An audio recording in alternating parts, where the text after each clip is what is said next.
memberikan kelancaran di pagi ini. Berdoa mulai dengan membacakan surah Al-Fatihah di dalam hati.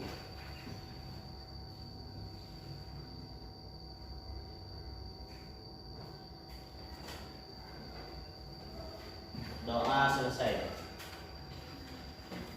Bapak akan mengecek dulu, barangkali teman kalian ada yang tidak masuk. Siapa yang tidak masuk? Siti Maria. Siti Maria. Terus siapa lagi? Meli sama Alasannya apa? sakit. Kita mudah-mudahan ya. Yang pertama Bapak memberikan semangat kepada kalian yang hadir di pagi ini, dan jangan lupa kita doakan teman kalian yang lagi sakit, mudah-mudahan Allah Subhanahu wa taala menyembuhkannya. Amin ya rabbal alamin. Nah, sebelum ke materi ya, Bapak akan memberikan motivasi dulu kepada kalian. Kenapa pentingnya belajar ya? Belajar, ada yang atau peribahasa mengatakan dengan belajar maka kita akan terasa kekurangan, dengan secara kasar akan terasa kebodohan. Betul nggak? Betul. Dengan pendidikan maka akan membuka kunci untuk kesuksesan di masa depan kita. Ya, itulah pentingnya belajar. Nah, sebelum ke materi, mari kita ice breathing dulu biar kalian semangat, biar kalian ceria ya. Silakan. Tangannya disiapkan dulu. Tepuk ya. Kata Bapak nanti tepuk 1 kali berarti kalian bilang yes. Tepuk 2 kali maka kalian jawab oke. Tepuk 3 kali kalian jawab Konsentrasi. Tepuk 4 kali kalian jawab Semangat. Tepuk 5 kali kalian Siap belajar. oke ya, siap mulai ya. Tepuk 1 kali Yes. tepuk 2 kali Oke. tepuk 3 kali Konsentrasi. tepuk 4 kali Semangat. tepuk 5 kali. Siap belajar. Nah, terima kasih ya. Nah, untuk pembelajaran hari ini tentu ada tujuan pembelajaran ya yang harus dicapai. Untuk tujuan pembelajarannya yaitu menganalisis mengenai peradaban masyarakat Arab setelah Islam datang. Nah, barangkali kalian ingat untuk materi sebelumnya apa? Ada yang ingat apa? Perbandingan peradaban masyarakat Arab sebelum dan sesudah datangnya Islam tentu sangat signifikan. Oh ya, bagus. Kasih aplaus kepada teman-teman. Nah, yang lebih spesifiknya lagi yaitu peradaban Islam sebelum Islam datang. Nah, untuk materi sekarang adalah peradaban masyarakat Arab setelah Islam datang atau periode Mekah ya. Nah, ini peta konsepnya Bapak akan tampilkan seperti ini ya. Nah, ini ya. Ini adalah peradaban masyarakat Arab setelah datangnya Islam. Nah, berarti di kota Mekah. Terus turun ke kota kelahiran Nabi Muhammad SAW. Terus kota di mana Nabi Muhammad SAW mendapatkan wahyu. Terus yang selanjutnya kota di mana terdapat peradaban perubahan peradaban. Terus terdapat Ka'bah sebagai kiblat umat Muslim. Terus kota di mana Islam mulai menyebarkan ke penjuru Dunia. Terus tempat berkumpulnya Nabi dengan para Sahabat. Dan terus ke bawahnya turun lagi terdapat beberapa peristiwa penting, yaitu ya diantaranya. Ini sebetulnya ke bawahnya masih ada ya, tinggal kalian baca aja sekilas. Nah, ini ya. Terus nah, ini ya. Nah, ini sangat panjang, kalian tinggal baca aja. Nah, untuk penjelasannya silakan. Sebelumnya ada yang tahu gak tentang peradaban masyarakat Arab setelah Islam datang? Barangkali ada yang mengetahui gitu. Ada gak? Ada. Apa? Coba. Pada pra-Islam masyarakat Mekah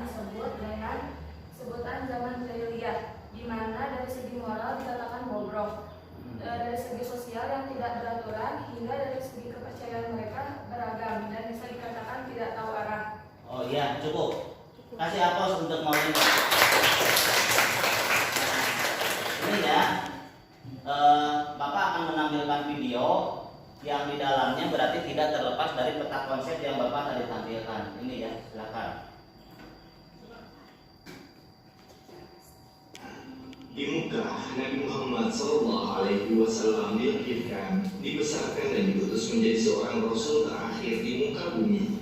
Di tempat ini turun wahyu yang pertama kepada Nabi Muhammad SAW, yaitu Al-Quranul Karim yang memberikan petunjuk kepada jalan yang lurus. Di tempat ini terdapat Ka'bah yang merupakan kiblat bagi umat Islam. Di tempat ini beliau SAW hidup lebih dari 50 tahun, dan dari tempat ini dakwah Islam menyebar ke seluruh penjuru negeri. Melalui video ini kami sajikan peta Mekah saat awal datangnya cahaya Islam di zaman Rasulullah SAW. Peta ini dibuat oleh seorang peneliti sejarah dan penulis buku asal Kuwait, Letnan Kolonel Abdul Aziz bin Ahmed Al-Ateki. Beliau menghabiskan lebih dari 1 dekade untuk meneliti sejarah awal Islam dan berbagai ilmu dari perspektif Islam. Di antara buku karangan beliau yang terkenal adalah Mekah pada zaman Nabi Muhammad SAW. Berikut kita simak videonya. Mekah disebut juga sebagai Tanah Haram atau Kota Suci. Perbatasan Kota Suci Mekah tidak hanya di sekeliling Ka'bah, tetapi juga termasuk di dalamnya Gunung Arafah, Gunung Hira, dan Gunung Sur. Di sebelah timur kota, kita melihat lokasi Gunung Arafah dan Gua Sur berada di sebelah baratnya. Tepat di sebelah utara terdapat kota Mekah, dan di sebelah timur dan timur laut kita melihat Mina dan Gua Hira.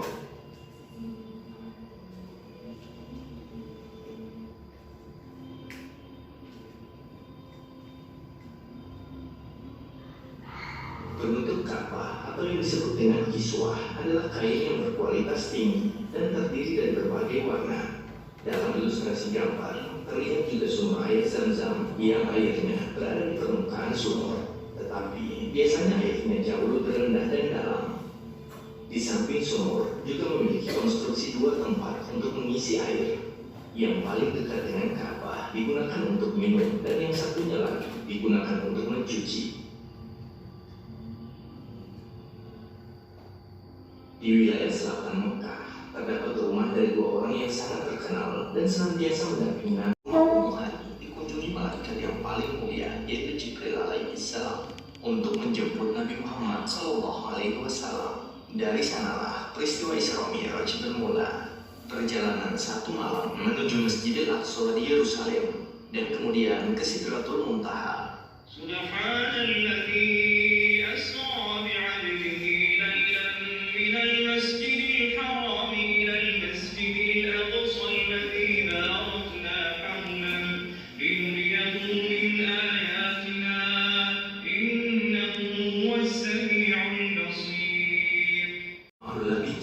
Satu perjanjian, seandainya aku diajak melakukannya dalam Islam, tentu aku kabulkan. Di sebelahnya terdapat rumah dari Uqbah bin Abi Mu'ayyid, musuh yang suka mengganggu Rasulullah SAW, orang yang benci terhadap Islam dan kaum muslimin. Rasulullah SAW pernah bersabda, "Dahulu aku berada di antara kejelekan 2 tetangga, yaitu Abu Lahab dan Uqbah bin Abi Mu'ayyid." Lebih jauh ke arah timur. Oke. Dan ya, setelah kalian semua melihat video yang Bapak paparkan, silahkan kalian analisis ya dengan materi sebelumnya, atau peradaban Islam sebelum datang dan peradaban masyarakat Arab setelah Islam datang. Silahkan, ada yang berani tampil? Oh ya, silahkan. Perbandingan peradaban masyarakat Arab sebelum dan sesudah datangnya Islam tentu sangat signifikan.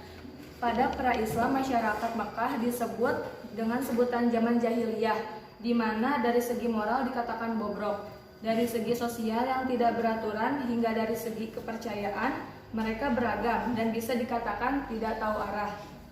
Pada masa itu banyak di antara mereka yang menyembah berhala, patung, dan lain-lain. Oleh sebab itu, pada masa pra-Islam masyarakat Arab disebut sebagai masa jahiliyah atau zaman kebodohan.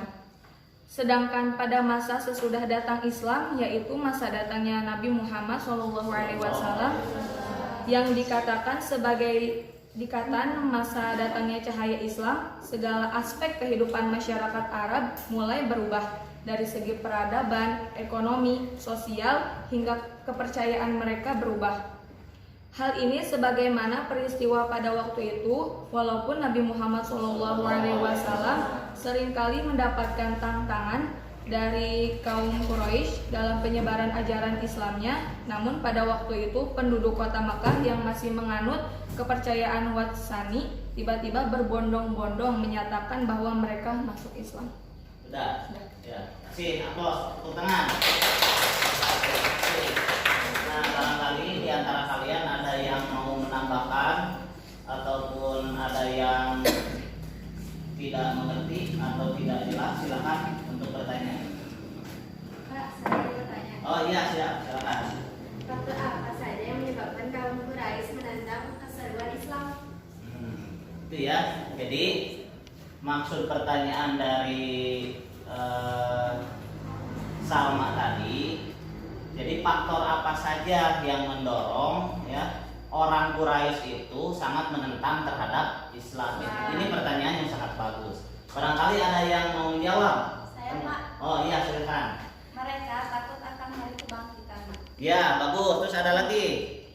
Ya. Penyamaan hak antara kaum bangsawan dan rakyat biasa, Mbak Saya. Tradisi sosial bangsa Arab mengenal kasta. Nah, pintar. Terus ada lagi yang mau menambahkan?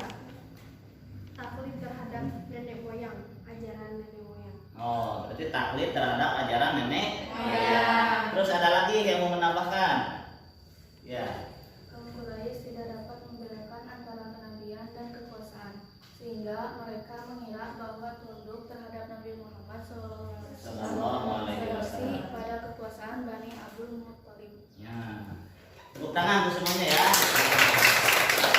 Jadi sebelum Bapak menyimpulkan untuk LKPD-nya ya, udah Bapak share di grup WA kelas ya. Boleh silakan dibuka dan sekarang kerjakan.